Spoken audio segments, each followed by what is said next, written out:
Welcome. Let's look at the Extensor Pollicis Longus. In this image by the side, this is where we have the Extensor Pollicis Longus here held at this point. This muscle is extensor because it is one of the muscles located in the posterior or the extensor compartment of the forearm, and it is pollicis because it is inserted on the thumb, and of course it is longus because it is a long muscle.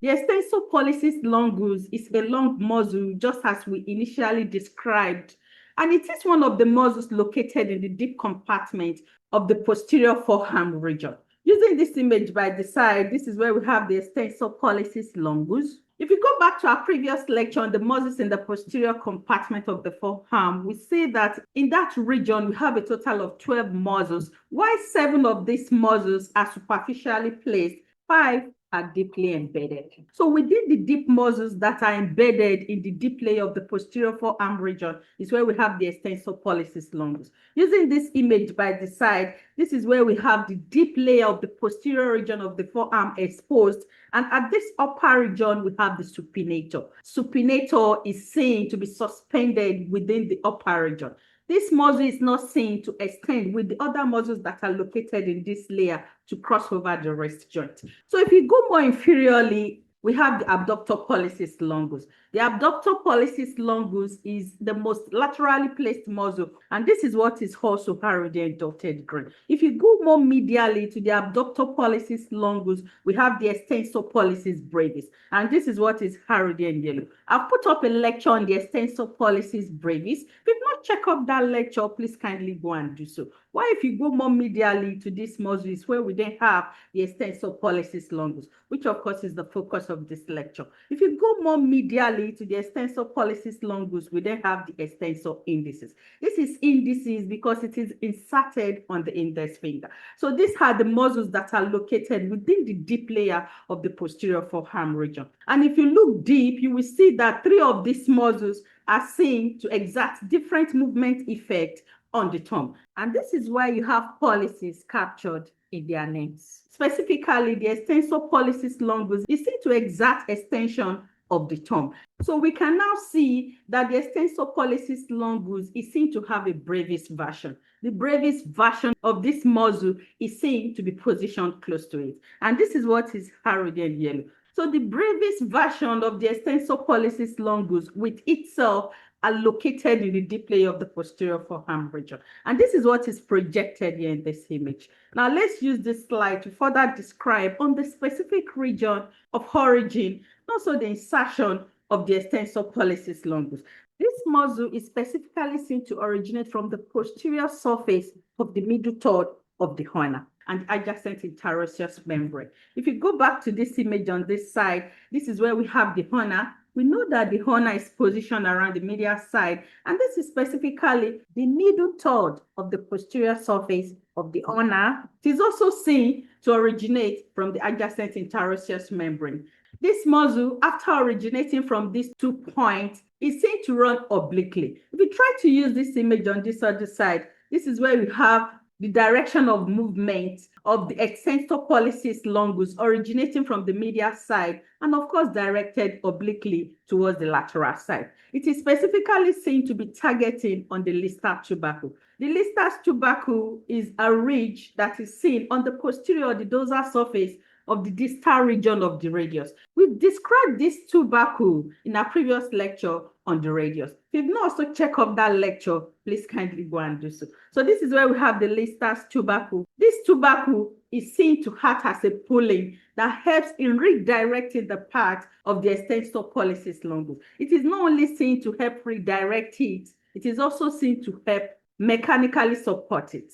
And its redirection is around 45 degrees. So what this means is that when there's fracture of the listar tubercle, this can lead to the rupture of the tendon of this muscle. So upon crossing over the listar tubercle, it is finally seen to be directed to pass through the wrist. and it is specifically seen to pass through the wrist around the midline region, where it will be accessing the third compartment. Let's use this arrangement to further illustrate this. This structure that is highlighted here in black is the extensor retinaculum. We know that deep to the extensor retinaculum, we have the creation of compartments. These compartments are basically created to allow for the passage of the tendon of the extensor muscle, so as to allow their access into the hand region, where they will be inserting on specific regions around the bony landmark of the hand.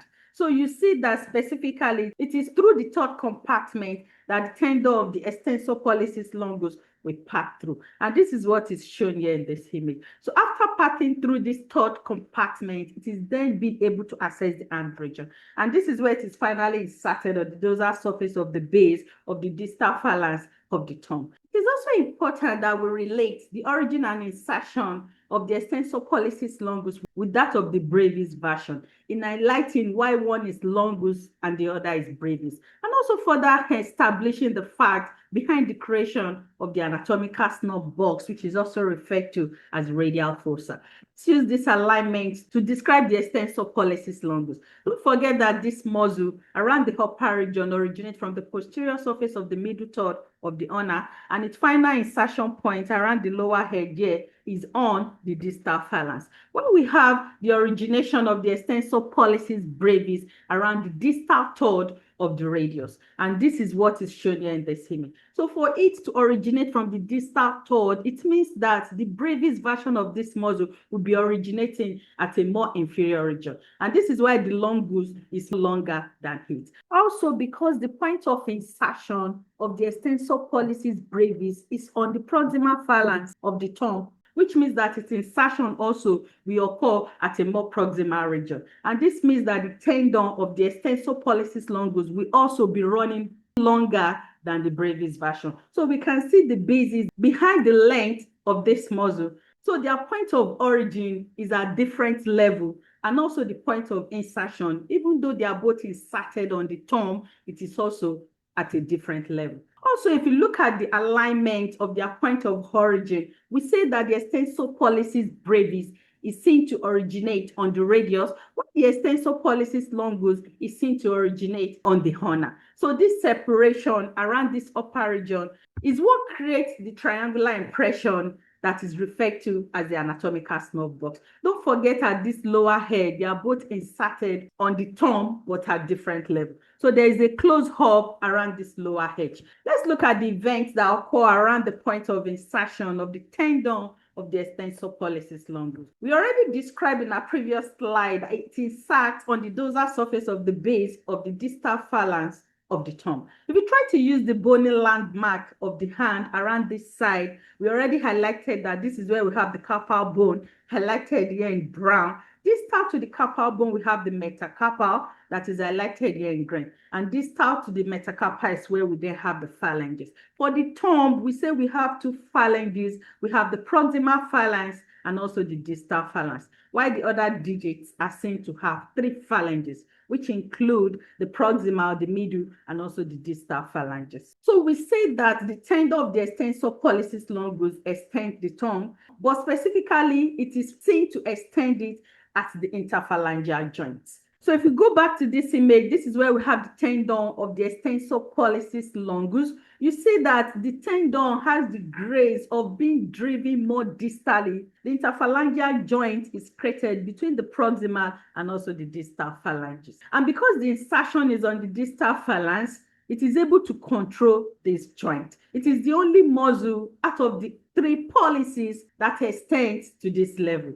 If you go back to our previous lecture on the extensor pollicis brevis, this is what is highlighted here in yellow. Remember, in that lecture, we described that the tendon of the extensor pollicis brevis is inserted on the posterior surface of the base of the proximal phalanx, and also the abductor pollicis longus. The abductor pollicis longus is what is highlighted here in blue. This muscle is inserted on the lateral surface or side of the base of the metacarpal. So we can say that their specific point of insertion can be used to deduce the primary action that they exert in extending the thumb. It is also important that we had that the level of the metacarpophalangeal joint there is an expansion of the tendon of the extensor pollicis longus, further driven down until when it finally inserts on the posterior surface of the base of the distal phalanx of the thumb. And this is what is exhibited here in this image.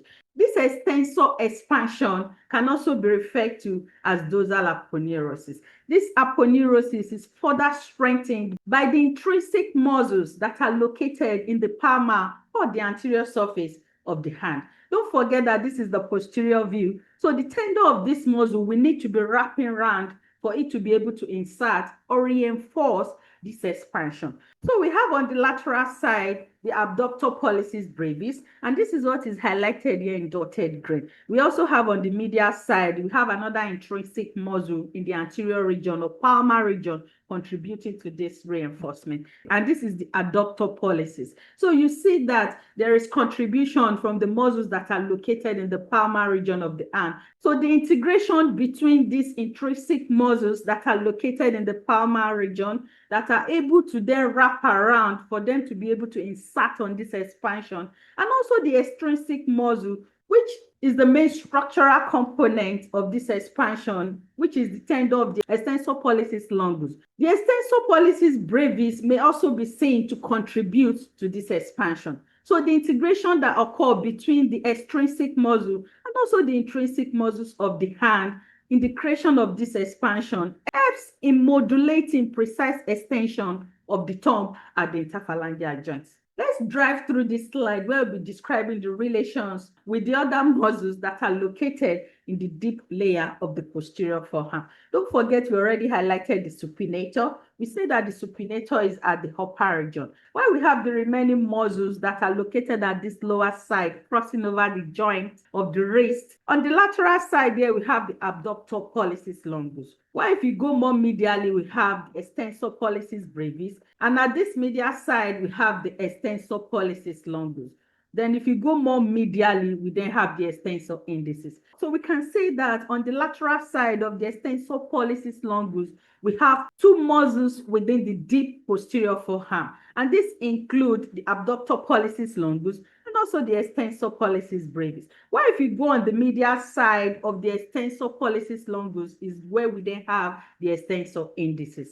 It is also important that we describe the relation that the tendon of the extensor pollicis longus has with the creation of the anatomical snub box, even though we initially highlighted how this depression is created. This is where we have the triangular impression that we refer to as the anatomical snub box. If you go to the lateral side of this impression, we have the tendon of the extensor pollicis brevis. This lateral side is further reinforced by the tendon of the abductor pollicis longus, and this is what is seen here around the lateral region. While if you come to the medial side, you have specifically the tendon of the extensor pollicis longus, and this is what is seen to create the medial border of this impression. This impression basically creates the accommodation site for the radial artery, which is a clinical site for radial pulse. Let's drive through the actions of the extensor pollicis longus. This muscle is primarily seen to exert the extension of the thumb at the interphalangeal joint. We already described the basics behind this in our previous slide. This is where we have the tendon of the extensor pollicis longus, and at this point is where we have the interphalangeal joint. While the brevis version of this muscle, the extensor pollicis brevis, will be exerting primarily its effect on extending the thumb at the metacarpophalangeal joint. And this is what is harrowed there at this point. While the last muscle, which of course is one of the pollicis, the abductor pollicis longus, is seen to exert its extension effect around the carpometacarpal joint. And this is what is harrowed there at this point. We already described the basis behind this during the course of this lecture. The tendon of the extensor pollicis longus is secondarily seen to extend the wrist, and this is because it crosses over the wrist. It is also seen to help extend the carpometacarpal joint because it crosses over it, and also the metacarpophalangeal joint because it also crosses over it. It is also secondarily seen to support in abduction. Let's look at the innervation and blood supply of the extensor pollicis longus. This muscle is seen to be innervated by the radial nerve, and this is through the deep branch of the radial nerve, where it gives off the posterior interosseous nerve. Let's try and use this alignment to describe the division of the radial nerve into the superficial and the deep branch. This is the superficial branch that is directed superficially, and this is the deep branch that is deeply embedded. Further give off the posterior interosseous nerve, and this is what is directed to innervate the extensor pollicis longus. This muscle is supplied by anterior and the posterior interosseous arteries, which of course emerge from the common interosseous. We know that the common interosseous is an emergence from the ulnar artery. The ulnar artery is one of the terminal branches from the brachial artery. Look at clinical anatomy, and what we'll be looking at here is Drummond's palsy or Drummond's paralysis. This is basically the rupture of the tendon of the extensor pollicis longus. And what this would do is to prevent complete extension of the thumb around the interphalangeal joints. Thanks for watching, and I hope you find this useful.